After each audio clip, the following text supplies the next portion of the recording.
हे सतनाम, हे सतपुरुष। अज्ञातवास में जाने के पूर्व समस्त मानव समाज के नाम मेरा यह अंतिम संदेश।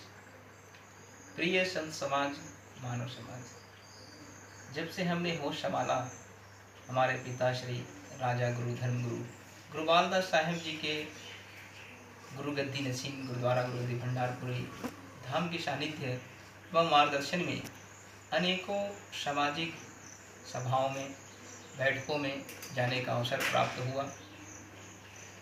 राजा गुरु धर्मगुरु बालदास जी शूरवीर महान प्रतापी राजा गुरु बालकदास साहेब जी को अपना आदर्श मानकर सतनाम सेना का गठन कर समाज में होने वाले विभिन्न अन्याय, अत्याचारों या समाज के सभी वर्ग के ऊपर उनके अधिकारों का हनन होने पर वे उनका कड़ा विरोध प्रदर्शन करते धरना आंदोलन, चक्का जाम, इस प्रकार के आंदोलनों में भी हमें जाने का अवसर प्राप्त हुआ।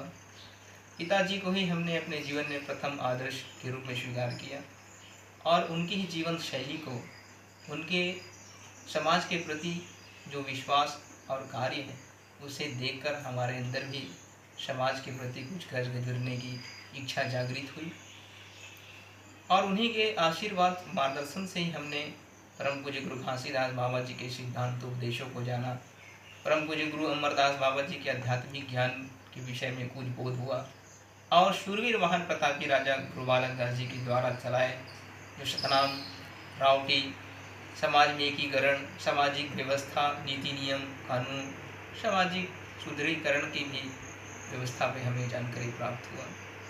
तो उस युवा अवस्था में हमारे मन में एक ऐसा विचार उत्पन्न हुआ कि जैसे हम गुरु घासीदास बाबा के विचारों को देखें तो ये शांति के दूत के रूप में हमें नजर आते हैं, जिन्होंने समाज में अमन, चैन, सुख, शांति और समाज में आपसी प्रेम और मन के एक बरोबर का संदेश प्रदान किया। गुरु अमरदास जी के बारे में हम जाने तो हमें बोध होता है कि वे ध्यान, योग, साधना, भक्ति या आत्मज्ञान जो आध्यात्मिक समाज में चेतना जागृत करने का कार्य किए।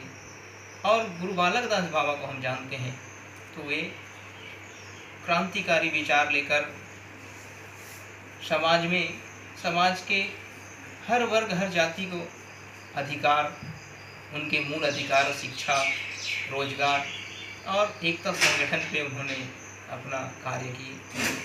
तो मेरे मन में ऐसा विचार आया कि यदि ये तीनों गुरुओं के गुण यदि एक मनुष्य के अंदर विद्यमान हो जाए तो उससे समाज में क्या परिवर्तन आएगा या समाज को उससे क्या लाभ मिल सकता है।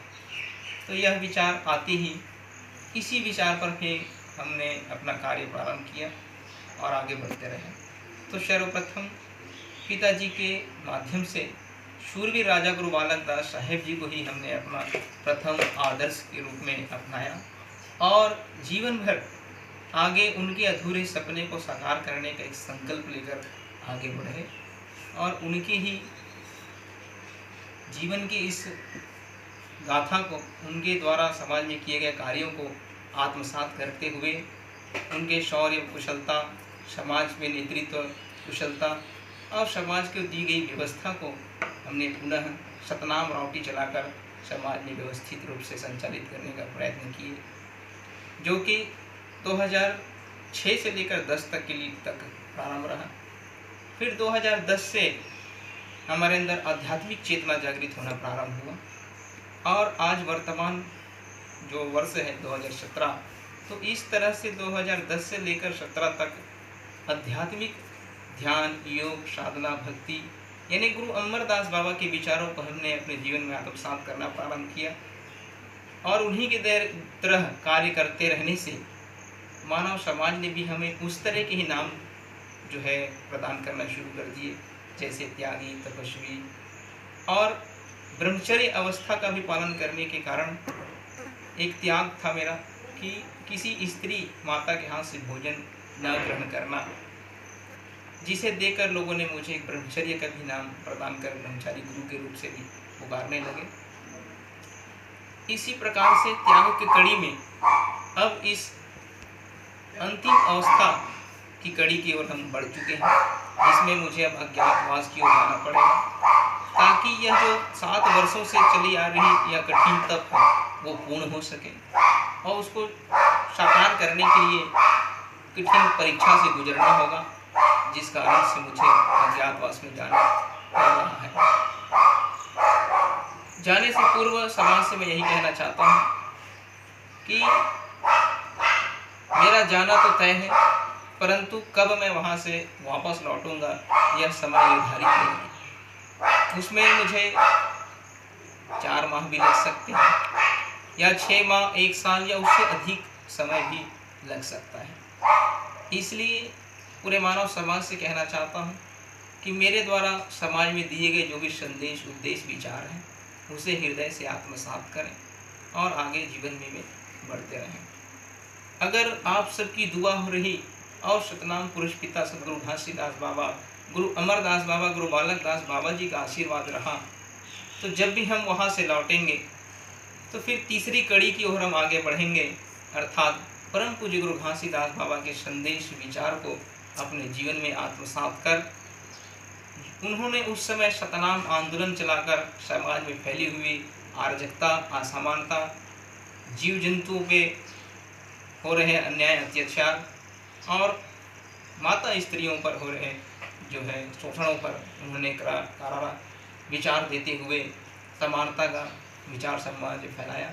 तो उसी सतनाम आंदोलन को पुनः जागृत कर समाज में हम लेकर के आगे बढ़ेंगे, और आशा और यही उम्मीद के साथ कि उनके द्वारा देखा हुआ जो सपना है उसे साकार कर सकें, मानव में प्रेम उत्पन्न हो और प्रत्येक घरों में अमन, चैन, सुख, शांति हो। इस कार्य को हम तीव्र गति से प्रारंभ करेंगे।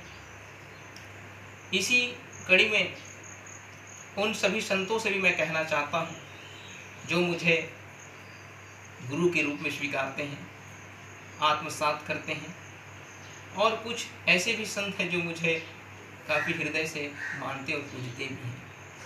तो ऐसे संतों को लिए मेरा विचार कि क्या चाहते हैं, क्या आप सब मेरे स्वरूप की पूजा करते हैं या मेरे शरीर की पूजा करते हैं?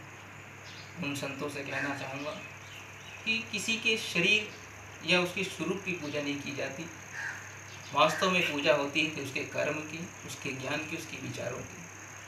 सही मायने में आप यदि हमें गुरु भेंट के रूप में कुछ चरण भेंट करना चाहते हैं तो मेरे संदेश और विचारों को अपने जीवन में अपनाइए, तभी सही मायने में अपने गुरु के प्रति सच्ची श्रद्धा अर्पित हम कर पाएंगे।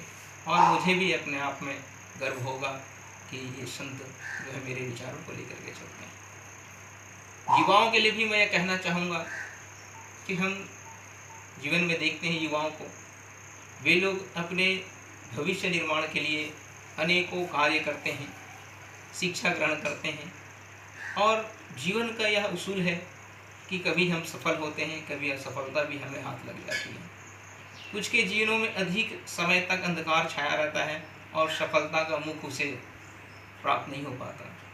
तो वैसे युवा हताश हो जाते हैं, परेशान हो जाते हैं और प्रयास करना ही छोड़ देते हैं। तो ऐसे युवाओं को मैं कहना चाहूँगा कि जीवन में कभी प्रयास न छोड़ें, उम्मीद कभी न छोड़ें, क्योंकि संघर्ष ही जीवन का नाम है। जिसने सीख लिया उसने जीत लिया। तो संघर्ष सदा आप करते रहें, संघर्ष से ही आप अपने जीवन में सफलता हासिल कर पाएंगे। हताशा हो जीवन में गर, बैठना तू हार कर, मंजिल तो यही कहीं है, कोशिशें तू बेशुमार कर। सतगुरु का आशीर्वाद है, आगे बढ़ता जा, मंजिल निश्चित मिलेगी तुझे, कर्म करता जा, कर्म करता जा। मेरे प्रिय युवा साथियों, निरंतर आप प्रयास कीजिए, अभ्यास कीजिए। Learn from your mistakes, you become perfect. इस तरह से आप विचार में चलें, निश्चित ही आपको सफलता हासिल होगी। अंत में हम उस प्रकृति के नायाब रत्न, इस धरती के उस बहुमूल्य त्याग की मूर्त और सृष्टि के उस परम रचना का पर विषय हम चर्चा करना चाहेंगे, जिसे हम एक नारी और स्त्री के रूप में जानते हैं। आज के परिवेश में हम देखते हैं कि माता स्त्रियों पर काफ़ी अन्याय अत्याचार होते हुए नजर आ रहे हैं। तो मैं पूरे मानव समाज से कहना चाहता हूँ कि नारी वह प्रकृति का देन है जिसके बिना यह संसार अधूरा है। नारी वह त्याग की मूर्त है जो अपने सर्व सुखों का त्याग कर पूरे संसार को सुख देने का प्रयास करती है। जैसे इस धरती को हम एक धरती माँ के रूप में देखते हैं, जिसका हृदय इतना विशाल है कि इस धरती पर जन्मे समस्त जीव जंतु पशु पक्षी और समस्त जीवों पर वो दया करती है, सबका बोझ सहन करती है। उसी प्रकार से एक माता भी अपने जीवन में अपने परिवार का पालन पोषण, अपने बाल बच्चों के लिए और अपने पति पूरे परिवार के लिए अपना सर्वत्र त्याग कर अपने परिवार को संवारने का प्रयत्न करती है। सतनाम हमें यह शिक्षा देता है कि स्त्री की मर्यादा सर्वोपरि है। स्त्री का सम्मान जब हम करेंगे तभी वास्तव में प्रकृति और संसार का सम्मान होगा। इसलिए आप सभी स्त्री की मर्यादा रखें, हृदय से आप उनको सम्मान करें, उनकी भावनाओं का कदर करें और सदा हो सके तो उन पर सदा सहयोग की भावना अपनी रखें।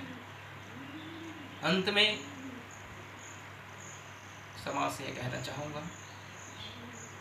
कि एक दिन दुनिया छोड़ चला जाऊँगा मैं, चाहत न करना देखने के मेरे स्वरूप को, बस मेरे संदेश और विचारों को अपना लेना जीवन में, जिंदगी की हर मोड़ पे अपने साथ खड़ा पाएगा तो मुझको, खड़ा पाएगा तो मुझको।